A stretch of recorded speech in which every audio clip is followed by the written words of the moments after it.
તો કાંઈક કરવું જોઈએ અને એ હેતુથી આ ધર્મક્ષેત્રની અંદર ફૂલની તો ફૂલની પાખડી અર્પણ કરવા સાહેબે પણ વિનંતી કરી છે અને હજી પણ આપણે સાહેબને માયક આપશું.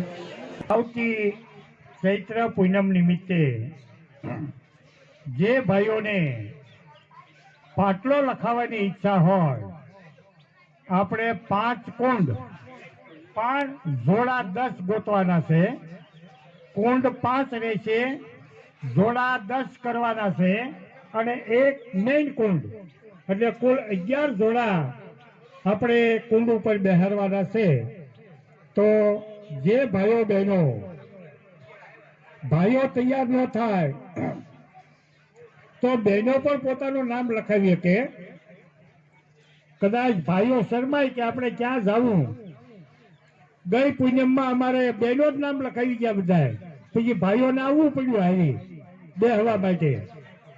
તો બહેનો પણ પોતાનું નામ અહીંયા નોંધાવી શકે છે. બાપુએ કીધું એમ આ આશ્રમનો ફંડ ફાળો આ દરવાજા બહાર ક્યાંય થતો નથી. આશ્રમની અંદર જ્યારે આવા પ્રોગ્રામ હોય અને જે 5 રૂપિયાની આવક થાય એ જ આશ્રમની આવક છે.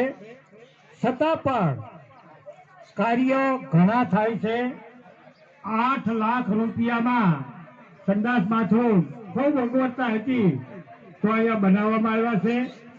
ચબૂતરો બનાવવામાં આવ્યો છે. ચબૂતરામાં કબૂતરની જુવાર દરરોજ નાખવામાં આવે છે. ચકલાઓને અહીંયા ગાંઠિયા પણ નીરવામાં આવે છે. આવી ઘણી પ્રવૃત્તિ આશ્રમની અંદર થાય છે. પણ આશ્રમનો ફાળો લઈ અને કોઈ દરવાજા બહાર જતું નથી, અહીંયા આવે એ જ એની આવક છે. બીજું કોઈ આવકનું સ્ત્રોત અહીંયા છે નહીં. તો આવતી ચૈત્ર પૂનમ આશ્રમ તરફથી ઉજવવાની છે. કોઈ ભાઈઓ બહેનોને પૂનમ નિમિત્તે થાળ દેવાની ઈચ્છા હોય તો પોતાનો નવો થાળ પણ લખાવી શકે છે. અત્યાર સુધી આપણે 11,000 રૂપિયા લેતા હતા અને અનલિમિટેડ માણસો જમાડતા હતા. જે ભાઈએ પોતાનો થાળ નોંધાવ્યો હોય તે ભાઈઓને 500, 700, 1000, 1500 જેટલા માણસો લઈને આવવું હોય એટલે અહીંયા છૂટ છે. તો હવે પછીની જે પૂનમ નવી નોંધાશે તેના 12,500 લેવામાં આવશે.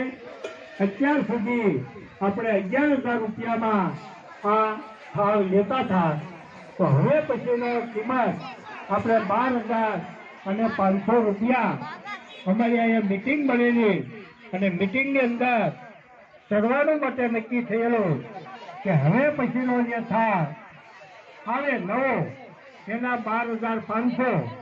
પણ અત્યાર સુધીમાં જે થાળ નોંધાઈ ગયેલા છે 15 થાળ નોંધાઈ ગયેલા છે તો એ 15 થાળ 11,000 રૂપિયા મુજબ જ દેવામાં આવશે.